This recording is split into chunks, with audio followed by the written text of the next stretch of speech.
দেখলেই নাচতে হয়। এতে তাদের আই কন্ট্রাক্ট হয়, তখন তারা রুমে এসে নিজেদের আর কন্ট্রোল করতে পারে না। এতদিন পর তারা একে অপরকে পেয়ে রোম্যান্স করতে থাকে। পরের দিন সকালে নিক চলে যেতে থাকলে নোয়া ইমোশনাল হয়ে বলে, তুমি আমার বাবার কবরে লিখেছিলে তুমি সবসময় আমার আলো হয়ে থাকবে।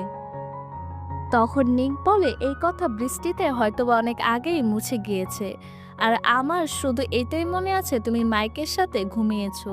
তখন নোয়া নিকের কথা বলে সামনে এগিয়ে যাওয়ার সিদ্ধান্ত নেয়। তখন সে কলেজে আসলে দেখে মাইক আর সেখানে কাজ করে না, আর নোয়াও রেস্টুরেন্টে জব ছেড়ে দিয়েছিল। তারপর নোয়া একদিন রাস্তা দিয়ে হাঁটার সময় হঠাৎ করে তার ছোট একটি অ্যাক্সিডেন্ট হয়ে যায়। নোয়া হসপিটালে গেলে সেখানে আমরা মাইককেও দেখি।